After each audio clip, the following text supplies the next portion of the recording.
ان سے اس کی تاریخ اور سن کا جس حد تک بھی تعین ممکن ہے تو سن 52 ولادت یعنی حضور کی عمر شریف کا 52واں سال، ہجرت سے لگ بھگ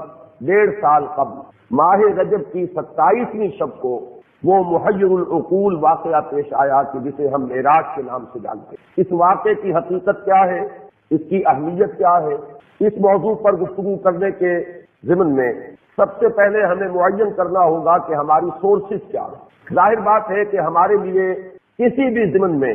مرجع اول جو سب سے پہلی بنیاد ہے وہ قرآن مجید۔ قرآن حکیم میں واقعہ معراج کا ذکر 2 مقامات پر صراحت کے ساتھ، یہ کوئی اشارے یا کنائے یا رمز یا ایما کا انداز نہیں ہے، نہ اس میں کوئی ابہام ہے نہ ایہام ہے، بلکہ صراحت کے ساتھ واضح الفاظ میں 2 مقامات پر ذکر ہے۔ اس سفر مبارک کے 2 ہی حصے ہیں، ایک اس کا زمینی حصہ ہے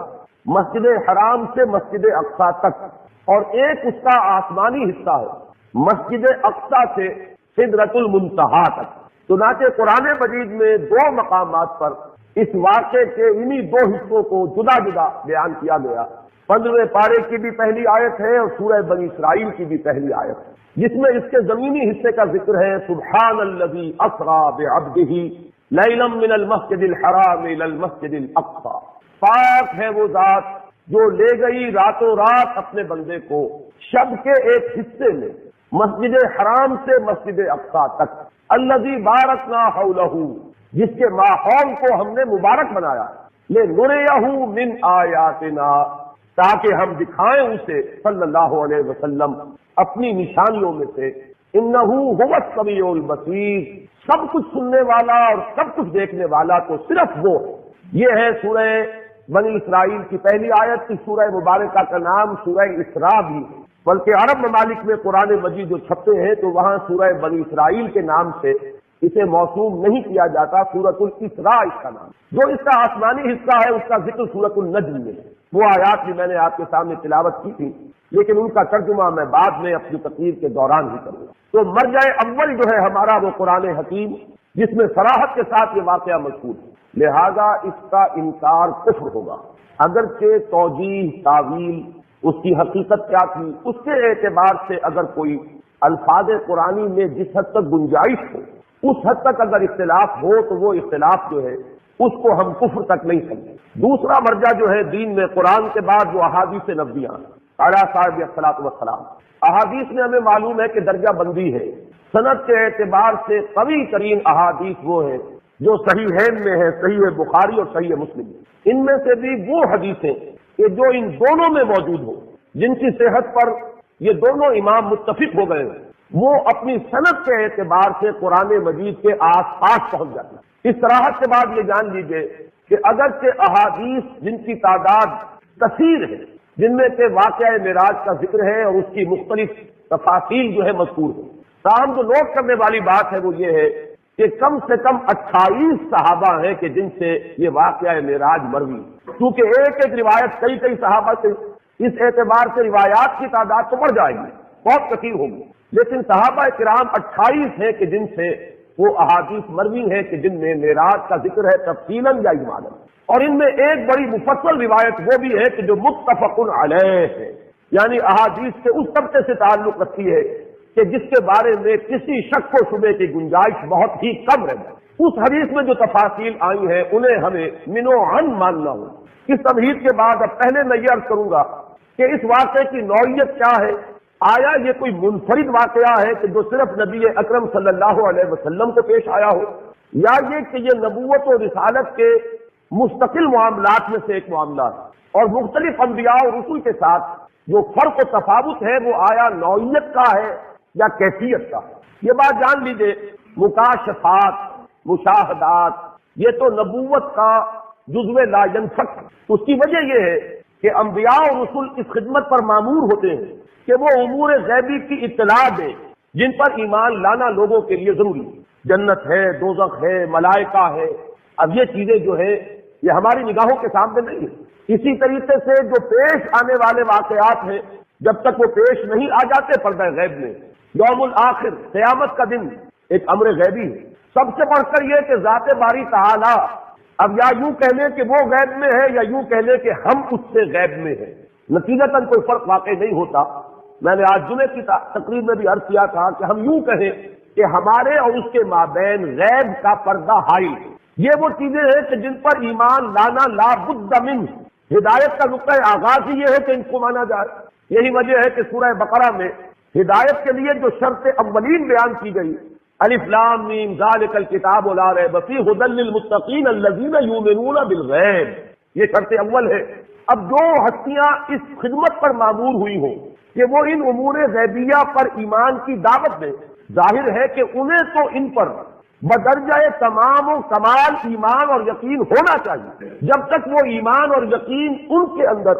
اپنے درجہ تمام و کمال کو نہ پہنچا ہوا ہوگا، وہ دوسروں تک اس ایمان بالغیب کو کیسے منتقل کرے؟ اب یہ بھی جان لیجئے کہ ایمان اور یقین کے مراتب ہیں۔ ایک یقین وہ ہے جو فکر و نظر اور تعقل و تفکر کے نتیجے میں پیدا ہو جاتا ہے، ایک یقین وہ ہے کہ جو خود ذاتی مشاہدے سے پیدا ہوتا ہے، اس سے بھی بلند تر ایک درجہ ہے کہ جو انسان کے ذاتی تجربے اور احساس سے ہوتا ہے۔ قرآن مجید میں اس کے لیے 3 اصطلاحات استعمال ہوئی: علم الیقین، عین الیقین، حق الیقین۔ علم الیقین یہ ہے کہ آپ نے استنباط کیا، استدلال کیا اور کسی چیز کا علم آپ کو حاصل ہوا، آپ کو یقین آ گیا۔ عین الیقین یہ ہے کہ آپ نے اس چیز کو دیکھا، اور حق الیقین کا درجہ اس سے بلند ہوگا، وہ انسان کے اپنے ذاتی تجربے کا ایک جز بن جائے۔ ایک مثال سے ان تینوں کو میں واضح کر سکوں گا، بڑی سادہ مثال ہے، آپ نے پہلے بھی شاید سنی ہو۔ اگر آپ کہیں دیکھیں کہ دھواں ہے تو آپ کو یقین ہو جاتا ہے کہ آگ ہے،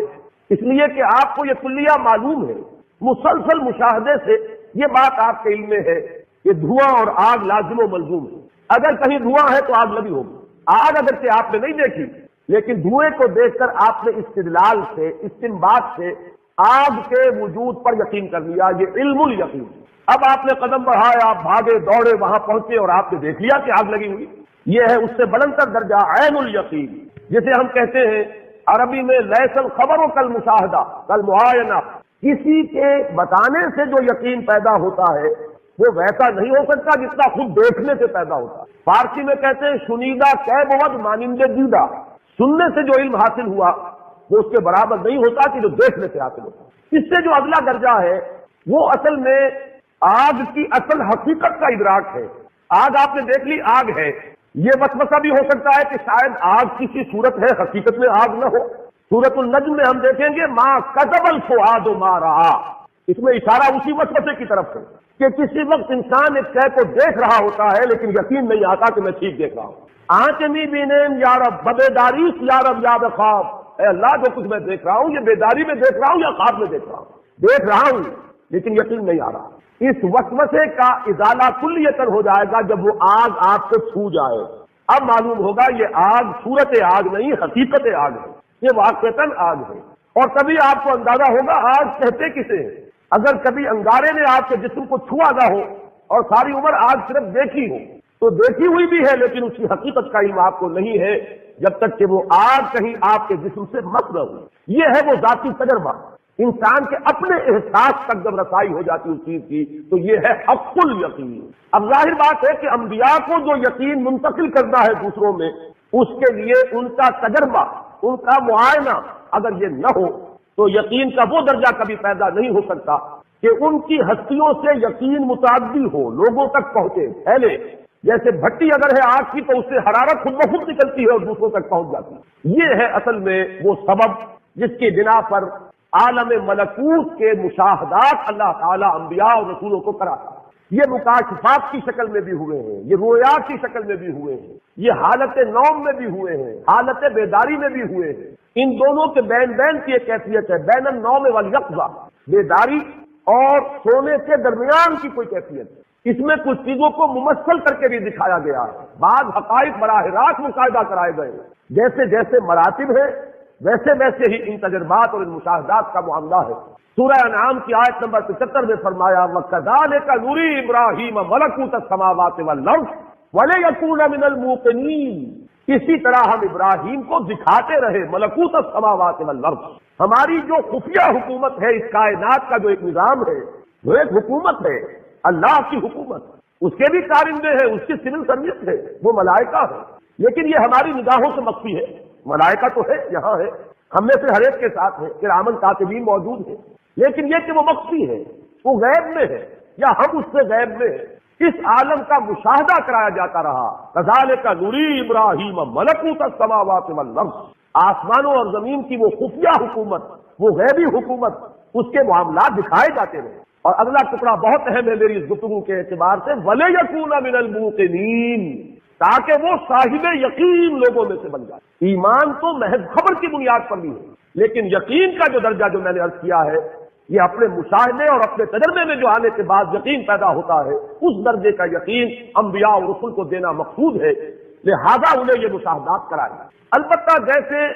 نبوت و رسالت کے سلسلے کی تکمیل ہوئی محمد رسول اللہ صلی اللہ علیہ وسلم، اسی طریقے سے ان مشاہدات کے بارے میں بھی چوٹی کا مشاہدہ، ان تجربات کے ضمن میں بھی بلند ترین تجربہ وہ ہے جو محمد رسول اللہ صلی اللہ علیہ وسلم کو۔ البتہ حضور کے بارے میں بھی یہ بات ضرور ذہن میں رکھیے کہ یہ واحد تجربہ نہیں ہے، بے شمار تجربات ہیں۔ آپ نماز پڑھا رہے، استسقاء کی نماز، اور جنت آپ کے سامنے لے آئی گئی، اور بے اختیار آپ کا ہاتھ اٹھا کہ کوئی میوہ جو ہے اس جنت کے کسی درخت کا آپ توڑ لیں۔ یہ کنڈیشن ریفلیکٹ ہے، اس میں ارادے کو دخل نہیں ہوتا، یہ بالکل بے اختیار معاملہ۔ جنت سامنے آ گئی، درخت ہے، ہاتھ بڑھا، پھر آگ لے آئی گئی، جہنم جو ہے سامنے لے آئی گئی، اور آپ پیچھے ہٹے، اس کی حرارت، اس کی گرمی، اس کی دہشت جو ہے اس کی وجہ سے۔ اور یہ نماز میں ہو رہا ہے، عالم بیداری میں ہو رہا ہے، حضور مجمع میں ہے، خلوت میں نہیں ہے، وہاں ہو رہا ہے۔ تو ہم تو مشاہدات کا احاطہ نہیں کر سکتے جو محمد رسول اللہ صلی اللہ علیہ وسلم ہے۔ اس کے حوالے سے جو بات میں چاہتا ہوں معراج کے بارے میں کہ آپ ذہن نشین کر لیں، وہ یہ ہے کہ معراج کے ضمن میں جو روایات آتی ہیں ان میں بہت اختلاف ہے۔ ایک تو ہے مجرد وہ واقعہ، وہ تو متفق علیہ ہے،